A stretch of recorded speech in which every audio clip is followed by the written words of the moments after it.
Imagina esto, 3 generaciones, 3 épocas distintas, 3 formas diferentes de buscar seguridad. A tus abuelos les enseñaron que ahorrar en el banco era la clave del futuro. A tus padres les hicieron creer que comprar una casa era sinónimo de éxito. Y a ti te dicen que inviertas en los mercados o en la próxima tendencia brillante. Pero hay algo que nadie te contó. Todas esas estrategias fueron diseñadas para mantenerte dentro del mismo juego, uno en el que tú nunca ganas. Lo que parecía seguridad fue la trampa más elegante del sistema financiero moderno.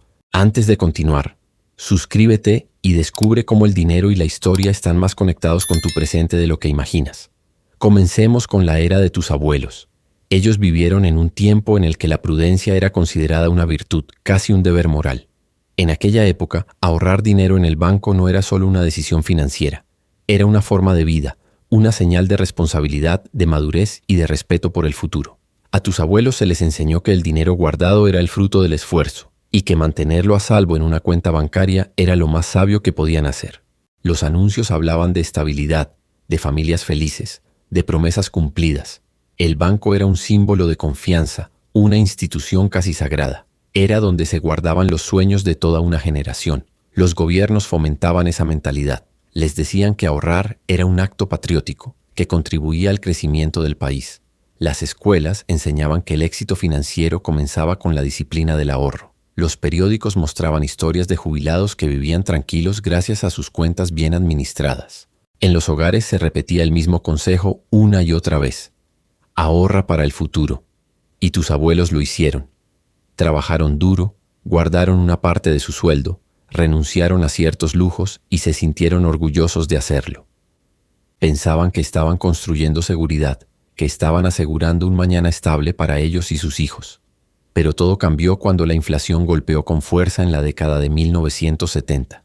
Lo que hasta entonces parecía una estrategia infalible se convirtió en una trampa invisible. De pronto, los precios comenzaron a subir sin control y el dinero guardado empezó a perder valor día tras día. Los intereses bancarios no podían seguir el ritmo de la inflación. Lo que tus abuelos habían acumulado con tanto esfuerzo comenzó a desvanecerse sin que ellos hicieran nada para provocarlo. El dinero que antes servía para comprar una casa ahora apenas alcanzaba para amueblarla. En el Reino Unido, la libra esterlina perdió casi la mitad de su poder adquisitivo en una sola década. Fue como ver el trabajo de toda una vida derretirse lentamente, como un cubo de hielo bajo el sol. Las familias que creían estar protegidas se dieron cuenta de que el sistema que les prometió estabilidad nunca tuvo la intención de ofrecerla. Descubrieron que el dinero en el banco no era una forma de riqueza, sino una ilusión frágil que dependía de decisiones que ellos no controlaban. En Italia, el panorama fue aún más extremo. La lira se convirtió en sinónimo de inestabilidad. Cada año perdía parte de su valor, y los ahorros acumulados en depósitos o bonos se deshacían poco a poco. Las personas se daban cuenta de que sin importar cuánto trabajaran o cuánto guardaran, siempre parecían retroceder. Los precios subían más rápido que los sueldos y las esperanzas de prosperar se diluían con cada nueva devaluación. En Europa y en Estados Unidos la inflación actuó como un ladrón silencioso, robando sin violencia, sin titulares, sin que nadie pudiera señalar a un culpable visible. No hacía falta un robo físico para quedarse sin dinero, bastaba con esperar. Cada mes los billetes valían menos, los ahorros rendían menos, y las familias comenzaban a entender que la seguridad prometida por los bancos era solo una ilusión cuidadosamente construida. Tus abuelos no fueron imprudentes. Siguieron al pie de la letra los consejos que se les dieron. Hicieron lo correcto según los estándares de su tiempo. Pero el sistema ya estaba diseñado para que ese camino, aparentemente seguro, nunca condujera a la libertad. Los que se beneficiaron fueron los que entendían cómo funcionaba el juego, los que poseían activos reales, los que invertían en tierras, en empresas, en recursos que resistían el paso del tiempo. Mientras tanto, la mayoría continuó creyendo que el dinero guardado en una cuenta bancaria era sinónimo de progreso. Y esa fue la gran lección que la inflación de los 70 dejó al descubierto. El dinero no pierde valor por accidente. Pierde valor porque así está programado. Porque el sistema necesita que sigas trabajando, ahorrando, consumiendo y repitiendo el ciclo, mientras el poder de compra de tus ahorros se disuelve sin ruido. La generación de tus abuelos no fue víctima de su falta de educación, sino de su confianza en un sistema que siempre supo aprovechar la fe de las personas para perpetuar su control. Luego vino la generación de tus padres y con ellos una nueva historia. La inflación había destrozado las certezas del pasado y la gente buscaba algo sólido, algo que no pudiera evaporarse como el valor del dinero guardado en el banco. Después del golpe de los 70, la sabiduría colectiva cambió de rumbo. El nuevo mensaje era claro: la seguridad no estaba en el ahorro, sino en la propiedad. Les dijeron que lo más inteligente, lo más responsable, era comprar una casa. Los anuncios lo repetían sin cesar, los gobiernos lo promovían y los bancos lo facilitaban. La propiedad nunca pierde valor, aseguraban. Siempre sube. Comprar una casa se convirtió en el símbolo de estabilidad, en el sueño de toda familia. No solo era tener un techo, era tener una inversión, una herencia, una prueba de éxito. Durante décadas ese mensaje fue tan poderoso que moldeó la mentalidad de millones de personas. Tus padres crecieron creyendo que ser propietario era la meta definitiva. Los amigos que compraban eran admirados, los que alquilaban eran vistos como imprudentes.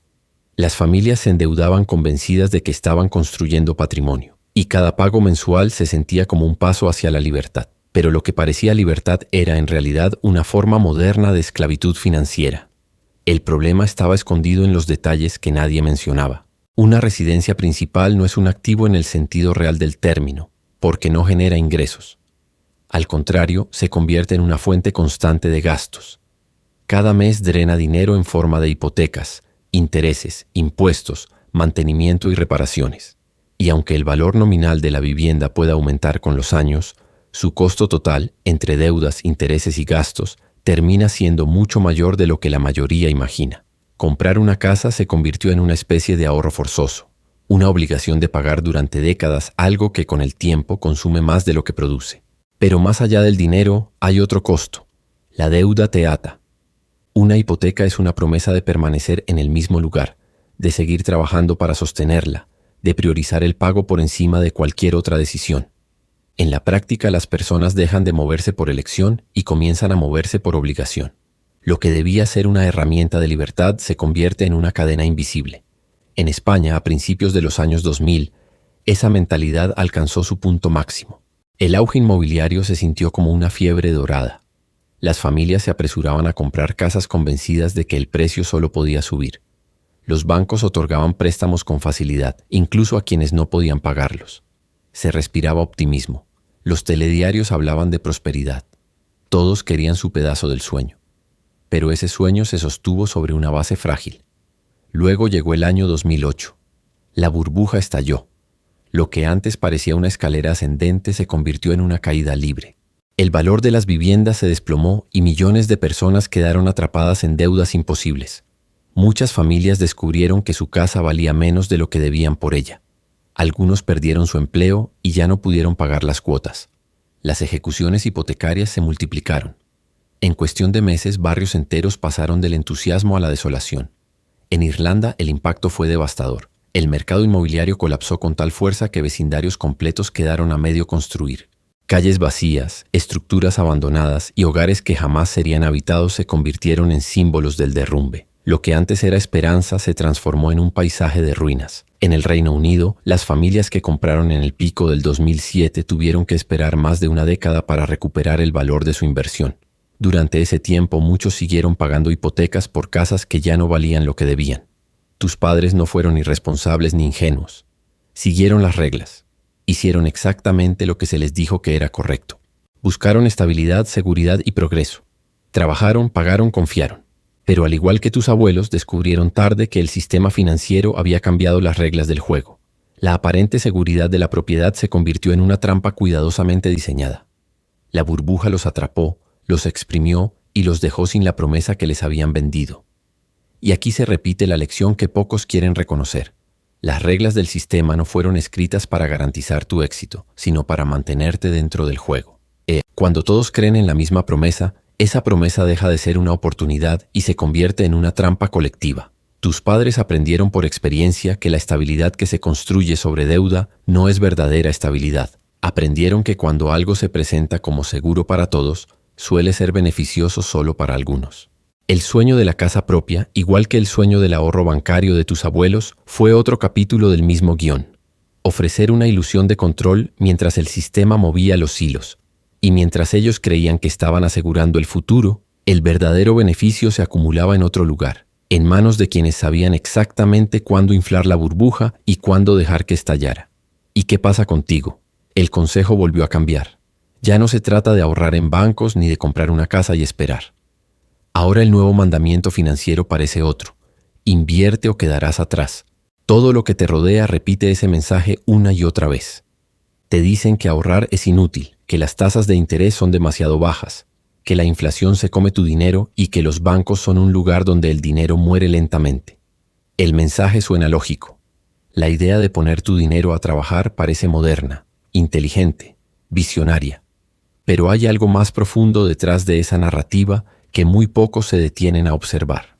Has crecido escuchando que el dinero que se guarda pierde valor, que el verdadero juego está en moverlo, en hacerlo crecer, en aprovechar las oportunidades. Y así, el nuevo evangelio se instaló.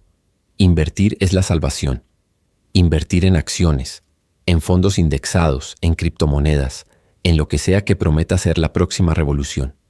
Las redes sociales amplifican esa voz. Influencers, youtubers, analistas y supuestos gurús financieros repiten sin descanso: no dejes tu dinero quieto, déjalo trabajar por ti. Suena bien, suena convincente, pero cuando algo se vuelve tan repetido, tan masivo, suele esconder una trampa detrás. Las multitudes se mueven guiadas por la promesa de libertad. Miles de personas, tú incluido, se lanzan a los mercados buscando independencia financiera. Algunos se sienten parte de algo grande, de una nueva era donde cualquiera puede prosperar si se atreve. Empiezan a comprar acciones de moda, criptomonedas que prometen multiplicar su valor, o NFT, que supuestamente cambiarán la historia del arte digital. Durante un tiempo parece funcionar. Las gráficas suben, los foros estallan de entusiasmo, las ganancias parecen infinitas. Pero luego llega el silencio. La realidad se impone. Porque aunque unos pocos se hicieron ricos al principio, la gran mayoría repitió el mismo patrón que sus padres y sus abuelos. Entrar cuando ya todo está caro, cuando el entusiasmo colectivo alcanza su punto máximo. El resultado fue predecible. Cuando el mercado cayó, las ilusiones también.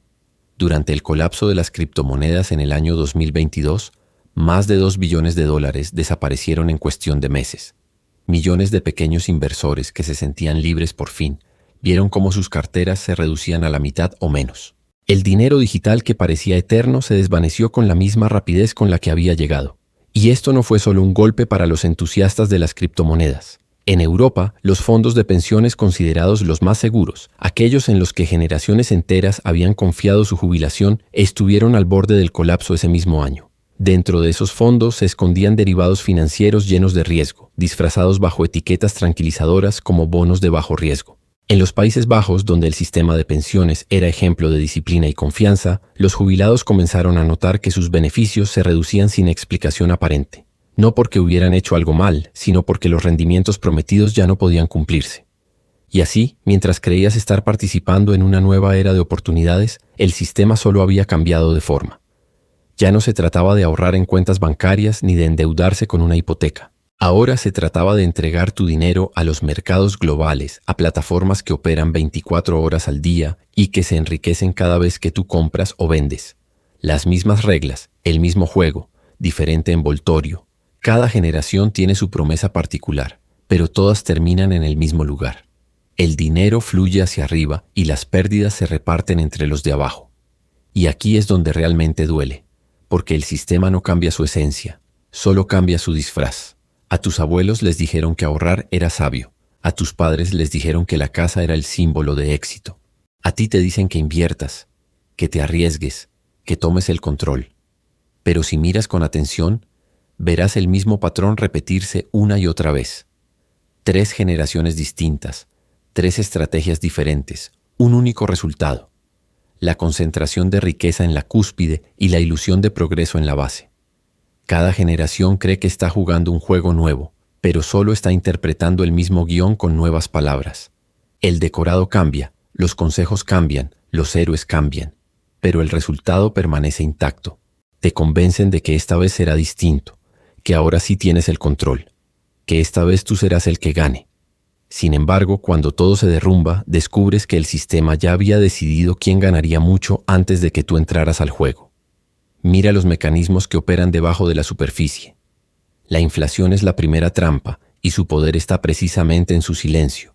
No se anuncia, no se percibe de inmediato. Actúa como una corriente invisible que arrastra poco a poco el valor real de tu dinero. Cada año trabajas más, pero con el mismo salario puedes comprar menos. Cada aumento parece un avance, pero en realidad es una ilusión cuidadosamente medida. Lo que ganas crece en números, pero disminuye en poder. La inflación funciona como un impuesto invisible, uno que no votaste, uno que beneficia a los que crean el dinero y perjudica a los que lo usan. Así, mientras tú te esfuerzas por ahorrar, el sistema se asegura de que ese esfuerzo valga cada vez menos. Luego vienen las burbujas, la segunda trampa. Son la parte más brillante del engaño. Empiezan con entusiasmo, con esperanza, con promesas de riqueza fácil. Todo parece moverse hacia arriba. Las noticias lo celebran, los expertos lo confirman, y tú te sientes fuera si no participas. Las burbujas tienen el don de hacerte creer que el crecimiento es infinito. Pero lo que en realidad hacen es preparar el terreno para la transferencia de riqueza. Cuando las valoraciones suben demasiado, las élites venden. Cuando el aire se escapa y los precios se desploman, son las personas comunes las que pierden. La historia se repite en cada ciclo. La burbuja de la vivienda, las acciones tecnológicas, las criptomonedas, todas siguen el mismo patrón. Se inflan, atraen y luego colapsan, dejando tras de sí una masa de personas endeudadas y desilusionadas, mientras unos pocos se retiran con las ganancias. La tercera trampa es la deuda. Es la más profunda y la más duradera.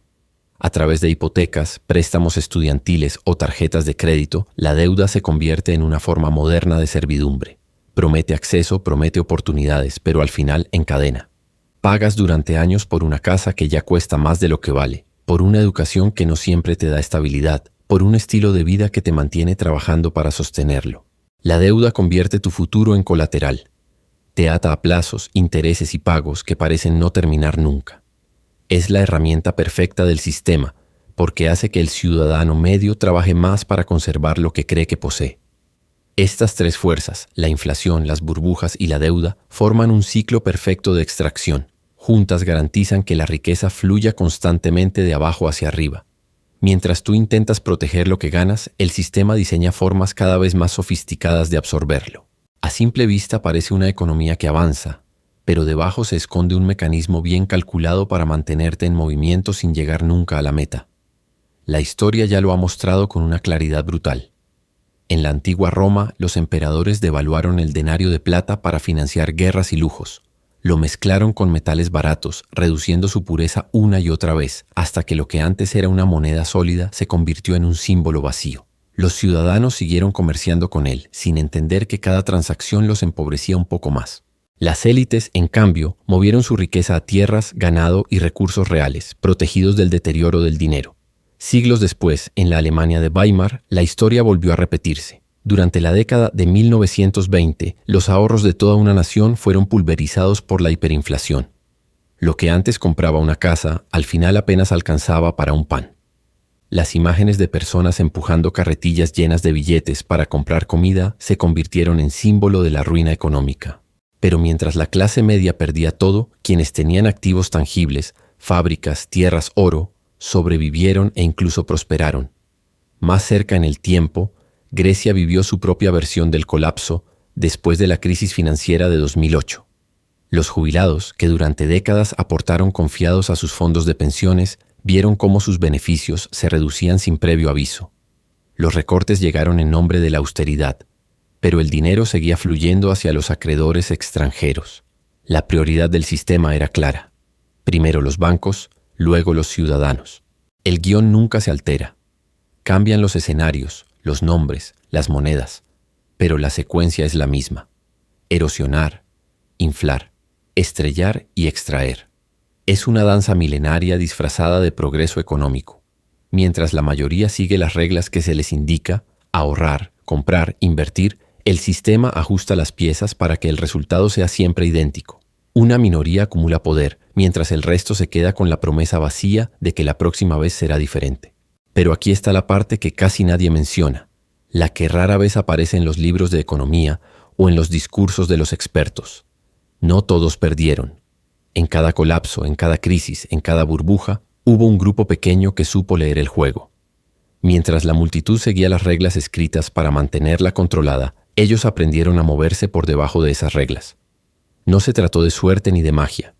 Se trató de entender el ciclo y actuar en el momento exacto en que los demás estaban paralizados por el miedo. Durante la fiebre del oro del siglo XIX, miles de hombres abandonaron sus hogares para perseguir el sueño de encontrar riqueza en las montañas. Trabajaban día y noche, cavando con las manos heridas, arriesgando la salud y la vida. Algunos encontraron polvo dorado, la mayoría encontró desesperación. Pero mientras los buscadores se empobrecían, hubo quienes observaron el fenómeno con otra mirada. No corrieron tras el oro, corrieron tras los que lo buscaban. Vendieron palas, picos, carretas, herramientas y ropa resistente. Levi Strauss, por ejemplo, jamás extrajo una sola pepita del suelo, pero entendió el patrón. En toda fiebre hay más dinero en vender las herramientas que en buscar el tesoro. Su negocio de mezclilla creció mientras los mineros quebraban. Y con el tiempo su apellido se transformó en un símbolo global de riqueza y resistencia. La lección se repitió una y otra vez a lo largo de la historia.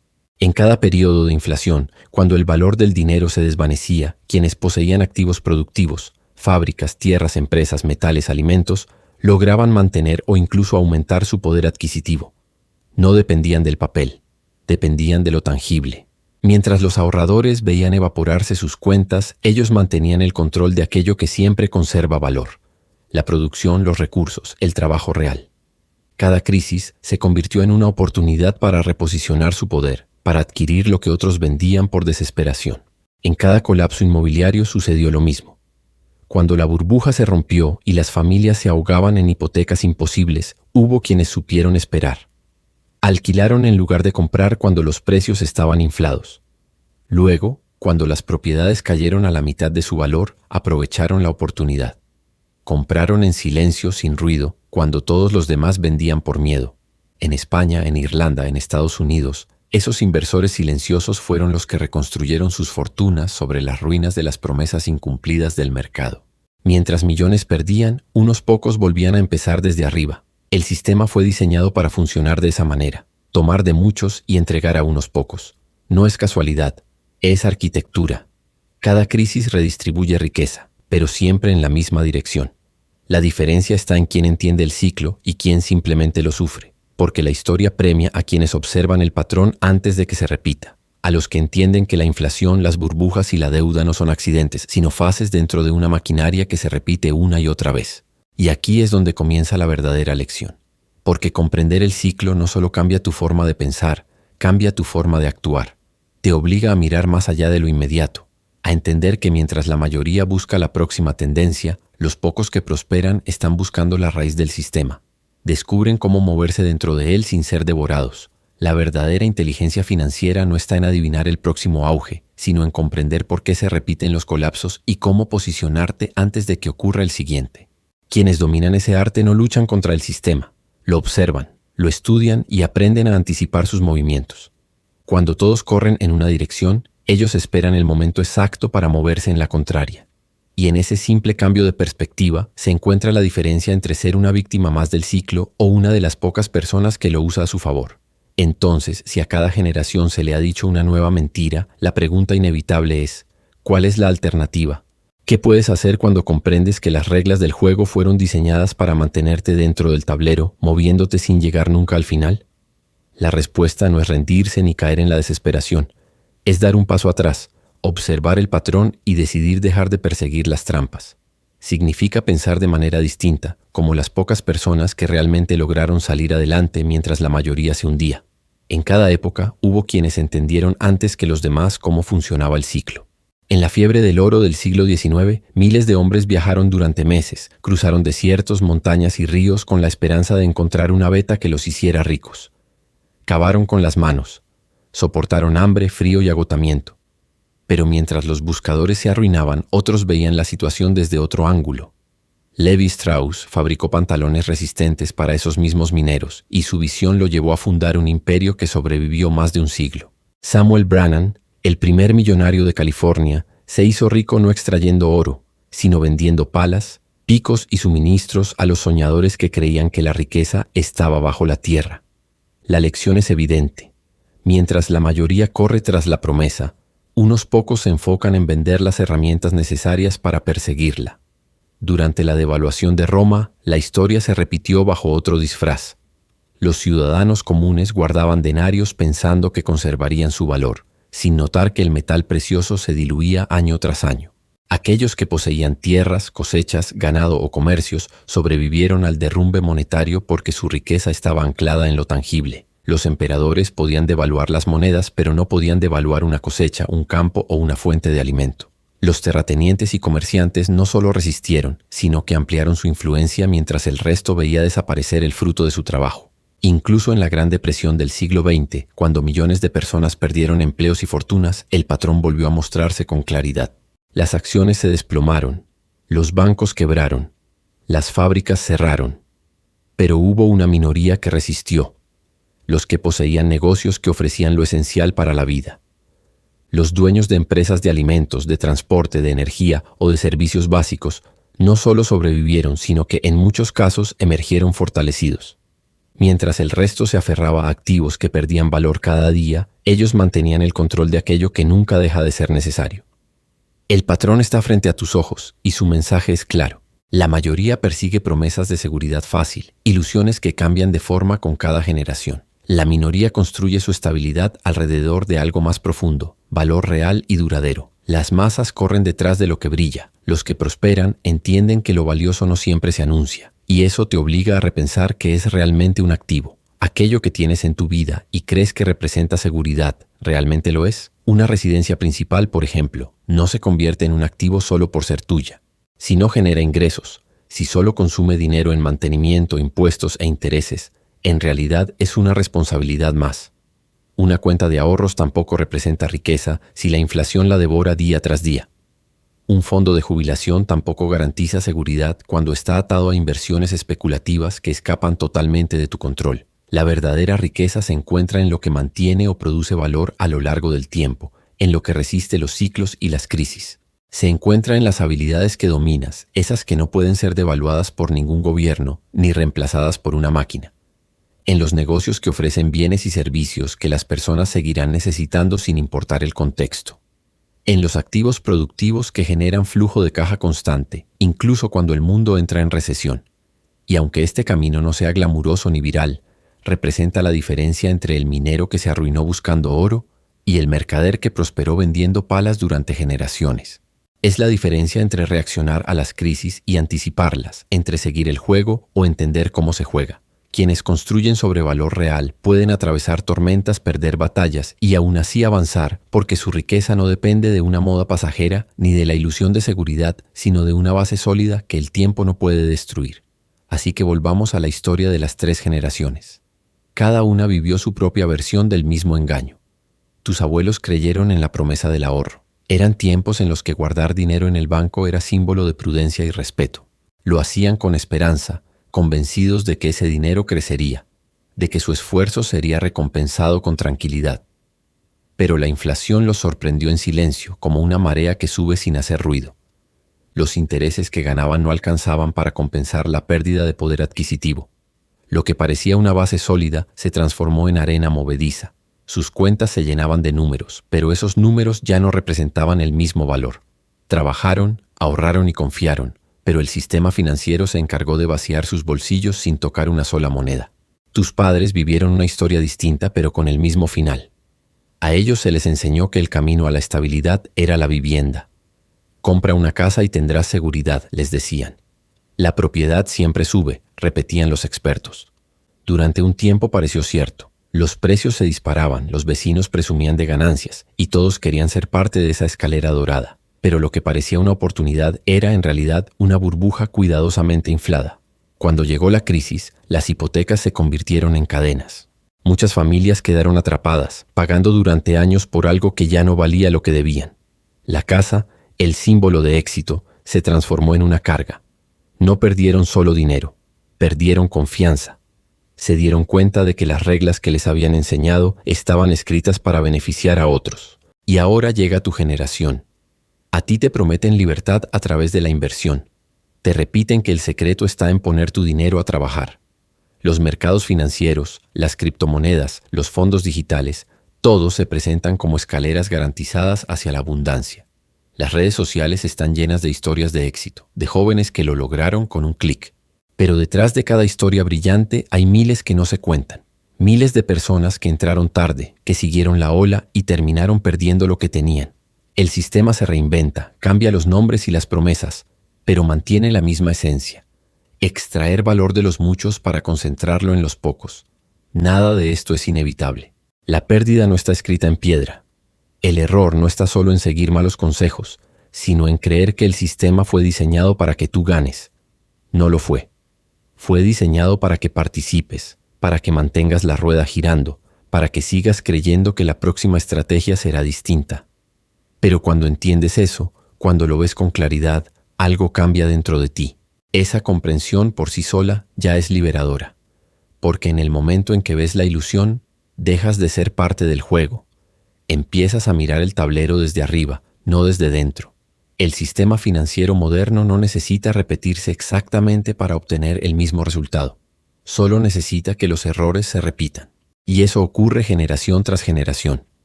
Tus abuelos perdieron por confiar en los bancos. Tus padres por creer en el ladrillo. Tus compañeros por apostar en lo digital. Si tú no rompes el ciclo, transmitirás la misma ilusión a tus hijos, con otras palabras, con otras herramientas, pero con el mismo destino.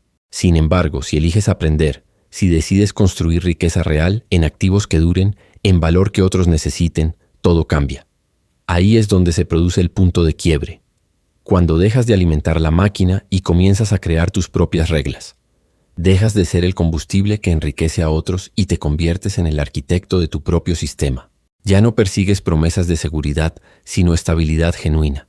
Ya no te mueves por la euforia de las masas, sino por la claridad de tu visión. Y esa es la verdadera conclusión. No permitas que la inflación te robe en silencio cada hora de trabajo. No conviertas tu casa en el único plan para tu jubilación. No persigas burbujas disfrazadas de oportunidades milagrosas. Enfócate en construir y poseer aquello que resista el paso del tiempo. Activos que generen valor incluso cuando todo se tambalea. Habilidades que nunca pierdan relevancia. Proyectos que sigan produciendo aunque los mercados se apaguen. Porque cuando el polvo se asienta, cuando los ciclos se cierran y los espejismos se disipan, solo quedan dos tipos de personas: los que lo perdieron todo persiguiendo promesas y los que mantuvieron su libertad porque construyeron sobre cimientos reales. Esa es la diferencia entre vivir dentro del sistema o trascenderlo, entre ser arrastrado por la historia o escribir una nueva. Gracias por llegar hasta el final de este video. Si sentiste que este mensaje te hizo ver el sistema con otros ojos, suscríbete y activa la campana para seguir descubriendo la verdad detrás del dinero y la historia. Comparte este video con alguien que necesite entenderlo. Y gracias por formar parte de esta comunidad que busca despertar y construir su libertad.